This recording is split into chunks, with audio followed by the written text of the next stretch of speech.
আজকের এই video topic হয়েছে শেয়ার মার্কেট কি জুয়া। মানে বহুজনে ভাবে যে শেয়ার মার্কেট হয়েছে জুয়া। তো এই প্রশ্ন সিধা সরল উত্তর হয়েছে শেয়ার মার্কেট জুয়া না, আবার জুয়াও। শেয়ার মার্কেট জুয়া বা জুয়া না এটা ফুললি তোমার উপরে নির্ভর করে। তুমি কি আশা নিয়ে বা তুমি কি ভাইবে শেয়ার মার্কেটে আসতেইছাও, তুমি কি করার জন্য শেয়ার মার্কেটে আসতেইছাও, ফুললি এর উপরে নির্ভর করে শেয়ার মার্কেট জুয়া বা জুয়া না। শেয়ার মার্কেটে বিভিন্নভাবে টাকা লাগান যায়। তার মধ্যে একটা হচ্ছে ডেলিভারি বা ইকুইটি, তারপরে হচ্ছে ইন্ট্রাডে, তারপরে হচ্ছে শর্ট সেলিং, তারপরে ফিউচার অ্যান্ড অপশন। তো এই সব জায়গায় শেয়ার মার্কেটে টাকা লাগান যায়। তো তার মাঝে থেকে সব থেকে সেভ হয়েছে ডেলিভারি বা ইকুইটি। ডেলিভারি বা ইকুইটি বাদে আর যতগুনা অপশন আছে আর যতগুনা পদ্ধতি আছে টাকা লাগানোর, এই সবগুলাই হচ্ছে জুয়া।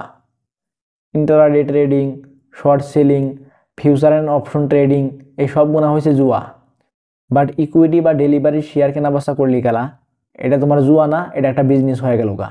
ইকুইটি বা ডেলিভারি হয়েছে তুমি একটা কোম্পানির শেয়ার কেনার পরে ওই শেয়ারটা তোমার ডিমেট অ্যাকাউন্টে যায় জমা হবো, আর ওই শেয়ারটা তুমি তোমার ইচ্ছা অনুযায়ী বেচা পারো। তুমি 2 দিন পরেও বেচা পারো, বা 10 বছর পরেও বেচা পারো, বা লাইফ টাইমের জন্য রেখে দেওয়া পারো। এটা ফুললি তোমার কন্ট্রোলে। তুমি ইচ্ছা করলে গেলা বেচা পারো, তুমি ইচ্ছা করলে গেলা হোল্ড করা পারো। তো এই জায়গায় তোমার লস হওয়ার চান্স খুবই কম, কারণ যে টাইমে তোমার শেয়ার লসে থাকবো তুমি ওই টাইমে বেচলাও না, ওই টাইমে হোল্ড করে রেখে দিলেও, শেয়ারের দাম যে টাইমে বাড়লো তুমি বেচা দিলেও, তো এটা তোমার একটা বিজনেস হয়ে গেল গা। এটা তোমার জুয়া না, একটা বিজনেস। এই জায়গায় তোমার টাকা লাগান একদম সেফ, যদি তুমি কোম্পানি একটার বিষয়ে ভালো করে রিসার্চ আর অ্যানালাইসিস করে টাকা লাগাও। বাট এটাও একটা জুয়া হওয়া পারে যদি তুমি কোম্পানির বিষয়ে ভালো করে রিসার্চ আর অ্যানালাইসিস না করে অন্ধভাবে ইনভেস্টমেন্ট করো, তাহলে তোমার এটা একটা জুয়া হওয়া পারে। কারণ অন্ধভাবে আইডিয়ার যে কোনো বস্তু করা হইলে ওটা জুয়া হয়, তো তোমার এটা একটা জুয়া হওয়া পারে। বাট তুমি যদি অ্যানালাইসিস করে ভালো করে যাই না হইনা কোনো একটা কোম্পানিতে ইনভেস্টমেন্ট করো, তাহলে তোমার এটা একটা বিজনেস হয়ে গেল গা। তোমার শেয়ারের দাম কম থাকলে গেলা তুমি হোল্ড করা পারো, আর শেয়ারে তোমার প্রফিট হলে গেলা তুমি সেল করা পারো।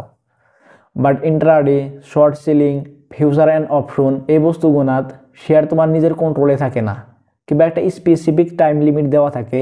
ওই টাইম লিমিটের আগে তোমার শেয়ার সেল করা লাগবো, আর তুমি যদি সেল না করো ওই শেয়ার আপনা আপনি সেল হয়ে যাবো গা। যদি তোমার লাভ হয় তাও আপনা আপনি সেল হবো, আর যদি তোমার লস হয় তাও আপনা আপনি সেল হবো। আর এই জায়গায় তোমার শেয়ার কোনো টাইমেও ডিমেট অ্যাকাউন্টে যায় না। এই জায়গায় তোমার কোনো ধরনের কন্ট্রোল থাকে না, সব কন্ট্রোল ব্রোকারের হাতে থাকে। তো এটা হচ্ছে একটা জুয়া। তো তুমি শেয়ার মার্কেটে যদি intraday, short selling, future and অপশনের জন্য আইতে চাও, তাহলে তোমার জন্য এটা একটা জুয়া। বাট তুমি যদি ইকুইটি বা ডেলিভারির জন্য আইতে চাও, তাহলে তোমার জন্য এটা একটা বিজনেস। তো আজকের ভিডিও এই জায়গায় শেষ করতেছি। ভিডিওটা যদি ভালো লাগে লাইক দাও আর চ্যানেলটা সাবস্ক্রাইব করো। Bye bye.